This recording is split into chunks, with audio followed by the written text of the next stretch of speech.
renouvelée, ton âme est sauvée. Parce que ça va t'éviter de faire des erreurs. Ça va t'éviter de pécher contre le Seigneur. Une fois où tu as des choses renouvelées par la parole de Dieu, votre ligne de pensée est en accord avec la ligne de pensée de Dieu. Quand ton intelligence est renouvelée et restaurée, tes pensées sont maintenant en accord avec la pensée de Dieu. Comme Jésus avait dit, non pas ce que je veux. Parce que Jésus avait aligné sa pensée aux pensées de Dieu. Et qui fait tes pensées? C'est que tu penses là, maintenant, là, où tes pensées sont diamétralement en accord avec la pensée de Christ. Or, pour que tes pensées soient en accord avec la pensée de Christ, c'est au travers de la parole de Dieu. Je sais pas quelqu'un. L'âme. Le thème, c'est quoi? Conduit par l'Esprit de Dieu. Mais il faut que nous comprenions d'abord ces trois éléments. L'âme. Un point. Offrir le corps. Offrir son corps.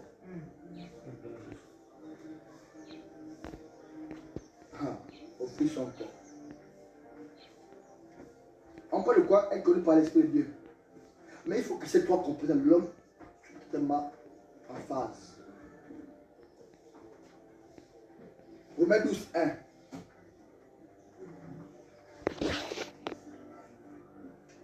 Romains 12, 1 dit quoi?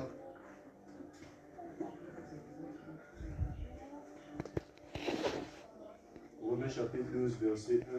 Je vous exhorte donc, frères, par les compassions de Dieu, à présenter vos corps en sacrifice. À offrir vos corps en sacrifice.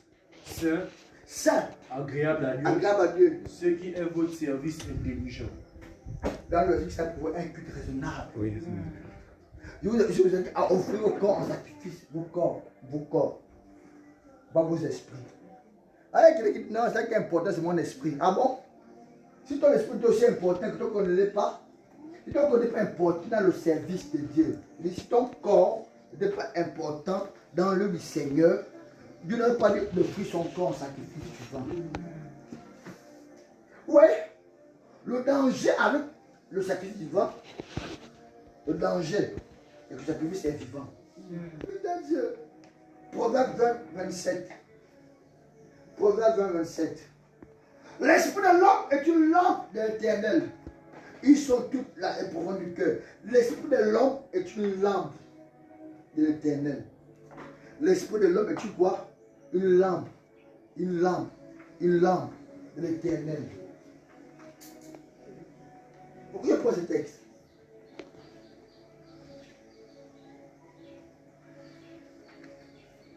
L'esprit de l'homme est une lampe qui brille dans l'Éternel. Parce que Dieu, pour te conduire, c'est très ton esprit. Et ton esprit est une lampe qui brille devant la foi du Seigneur. La première chose que vous devez comprendre, pour être par l'esprit de Dieu, vous devez comprendre que vous êtes une lampe de l'Éternel. Et en tant que lampe, deux personnes doivent une bougie, le souffle, vous devez toujours briller. Deuxièmement, vous devez comprendre que l'homme est un esprit éternel. L'homme est un esprit éternel. Genèse 1, 21, 26 à 27, dit quoi? Genèse 1, 26, 27.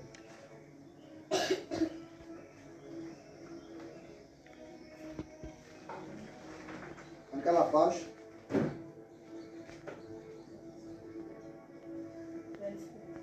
26, 27. Oui.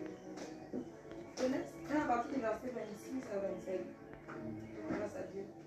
Puis Dieu dit, faisons l'homme à notre image, selon notre ressemblance, et qu'il domine sur les poissons de la mer, sur les oiseaux du ciel, sur le bétail, sur toute la terre et sur les reptiles qui rampent sur la terre. Ce que nous savons dans le Seigneur, c'est que nous sommes plus conscients de notre corps que notre esprit. On n'est plus conscient de notre corps. Touche sur les nouvelles. Il dit les choses anciennes sont passées. Touche sur les nouvelles. Quand quelqu'un est une nouvelle créature, la nouvelle créature, ce n'est pas ton corps physique, ton corps physique devient une nouvelle créature. Ton corps est intact. Ton corps reste le même, Et tu as un nez pointu, le nez pointu reste. Tu étais mort, renaît en Christ. Renaît en Christ, tu nais de nouveau. Et cette naissance fait de toi une personne identique à Christ. Je pas dire. On n'a pas connu cette par le d'esprit, parce qu'on n'est pas conscient de notre esprit. On est conscient de notre corps physique. On est conscient de nos sens. L'odorat, la vue, le goût. Puis il y a un esprit. Et que cet esprit est la langue de l'éternel. Et cet esprit, c'est cet esprit que Dieu veut, avec qui Dieu veut communiquer et diriger ta vie. Ton esprit. Ah. Ça veut dire. Ça veut dire que l'autre partie où la conscience réside, l'inconscience et le subconscience au niveau de l'âme, c'est l'âme qui a la capacité de choisir.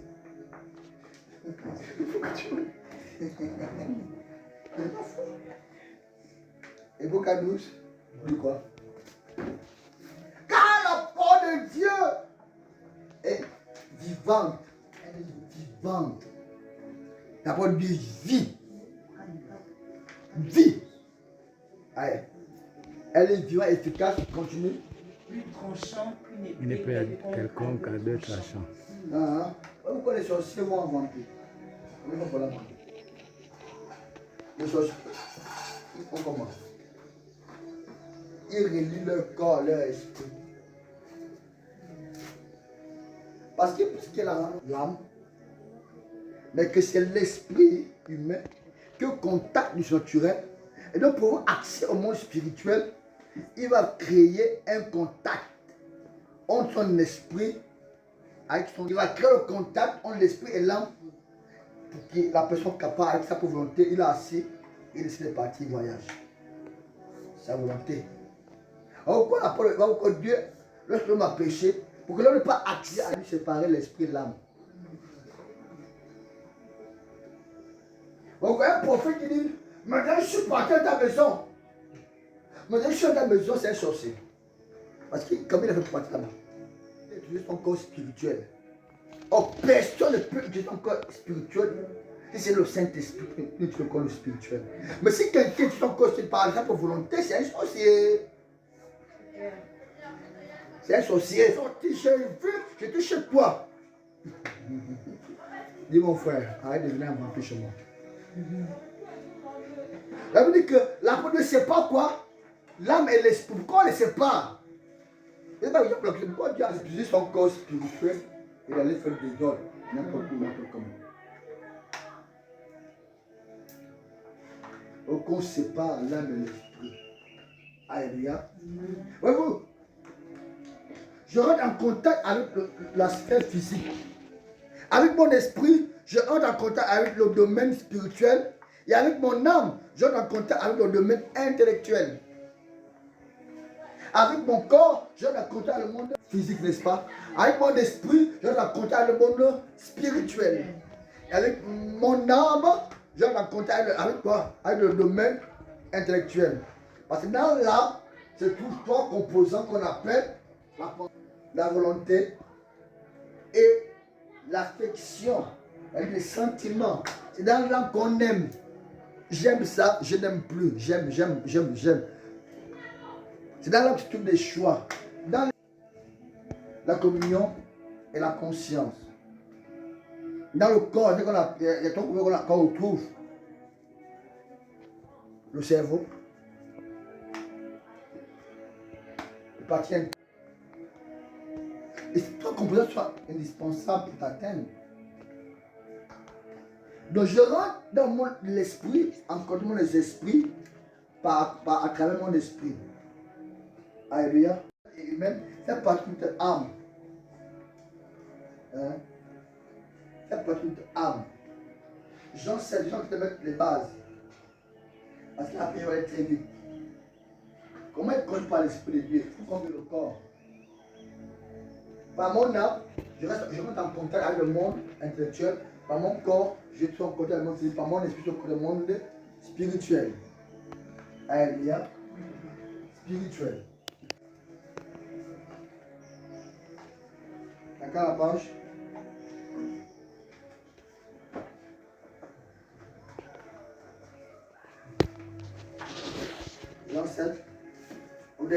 chose.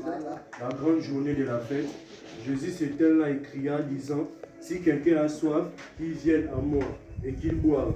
Celui qui croit en moi, selon ce qu'a dit l'Écriture, des fleuves d'eau vive couleront de son ventre. Il allait recevoir ceux qui croyaient en lui, car l'Esprit n'était pas encore, parce que Jésus n'avait pas encore été glorifié. Des fleuves couleront en son sein. Son sein.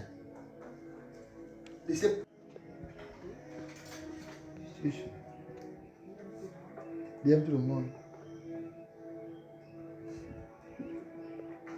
D'accord. Ça va? Amen. Alléluia. Un autre point. Je vais te mettre de base. Le salut de l'âme. Quand quelqu'un me sauve ici, il devra dire que ça va me sauver. Ça va me sauver. Tu es sauvé ici. Question est posée, est-ce que ton âme est-il sauvé? Oui ou non? Amen. Tu vas me sauver? Tu vas me sauver? Tu vas me sauver? Beaucoup de me sauver. Voilà, tu vas me sauver. On a besoin d'être restauré. Ah, c'est vrai, mon amour, l'Esprit est sauvé. Je ne savais que là. Les questions pièges là. Quand on meurt, c'est l'esprit qui va vers le Père. Et là, on part en jugement, en fait. L'esprit et le corps reste. C'est le souffle divin. Donc, ta perspective, toi vers toi. C'est ton âme. Pourquoi je suis, il y a aucun qui a dit que l'âme qui pêche, et c'est qui mourra. Le ciel de l'âme. Jacques 1, 21, je me texte là. En tout cas, John ne peut pas mes questions. Parce que pour lui, parce que tu veux que c'est des pièges.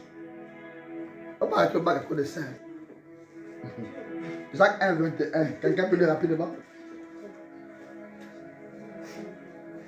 Jacques 1, chapitre 21. Oui. C'est pourquoi, rejetant toute saleté et tout débordement de malice, qui a la puissance de sauver vos âmes. Recevez avec douceur la parole qui peut sauver vos âmes. Recevez avec douceur la parole de Dieu. Vous savez, les gens ne reçoivent pas la parole avec douceur. Pour la parole de Dieu, encore ils ne sont pas sauvés. La Bible dit, on reçoit la parole comment? Avec douceur. En d'autres versions, avec humilité. Il n'y a que le humble qui peut recevoir les écritures, la parole de Dieu. Les orgueils vont dire, l'esprit de l'homme est la partie de l'homme qui naît de nouveau. C'est qui reçoit la vie éternelle. C'est qui reçoit la semence de Dieu. C'est qui ici, l'esprit humain, et c'est qui reçoit une nouvelle créature. En Jésus-Christ. C'est l'esprit.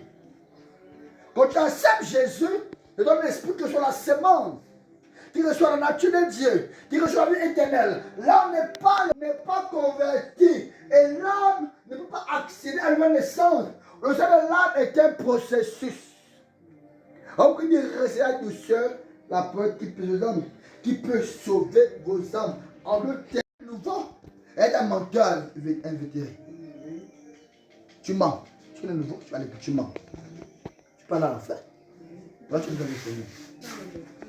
Oh, la parole de Dieu va te dire que mentir, copie, c'est pas bien. La parole va dire qu'être homosexuel n'est pas une bonne chose. Et ça va te sauver. Ça va sauver quoi? Ton âme. Alléluia. L'esprit de l'homme reçoit la vie éternelle et de nouveau. Mais son intellect et ses émotions qui sont les composants de son âme doivent encore subir une transformation. Parce que je disais tantôt qu'au départ que dans l'intellect, qui est la pensée humaine, qui est l'intelligence humaine, les sentiments, les émotions et la volonté. Or, alléluia, mais ton intelligence et des émotions qui sont les composants de ton âme ne sont pas les nouveaux. Puis tu es réfléchissant comme un taré. Et les chrétiens qui font des... Et les chrétiens insensés. Et les chrétiens dont leur tête est bourrée de boue. aucune intelligence spirituelle. Dès que tu as le nouveau, pourquoi il déclare dans Romains le renouvellement de l'intelligence. On peut être nouveau, ça est d'être nouveau à la tête. Et l'autre chose de nouveau, mais leurs pensées sont restées des pensées charnelles. Comme un chrétien qui dit à une soeur que je t'aime aujourd'hui, et demain de dire qu'il n'aime plus la soeur. Ça, c'est les émotions de la chair. Les émotions de la chair. Sauver, avec de restaurer, avec de renouveler. L'âme l'intérieur doit être renouvelée et restaurée. Pourquoi David va dire dans Somme 23, verset 3, il restaure mon âme. Le problème, c'est notre âme. Un problème.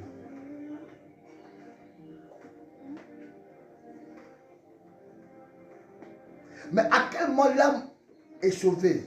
L'âme humaine est sauvée ou restaurée au moment où l'intelligence, quand ton Dieu est renouvelé par rapport à Dieu, alors ton âme est sauvée. Parce que ton intelligence spirituelle t'a amené à ne plus faire n'importe quelle erreur. Ton intelligence va pas te dire, va coucher une fille, n'importe comment, va voler, va faire tu le lis, tu as fait un cri, elles sont vilains vent. Le monde entier doit voir ça. Voilà, c'est quoi sa copine païenne, elle est bouteille de regard. Oui, il a lancé le Seigneur. Parce qu'ici là, ça n'a pas été comment renouvelé. Ça n'a pas été renouvelé. Le problème c'est ça. On peut aller de nouveau. La ténèbreuse peut être païenne. Alléluia. Parce que c'est la parole qui sauve l'âme, qui nous ouvre des diligences, qui nous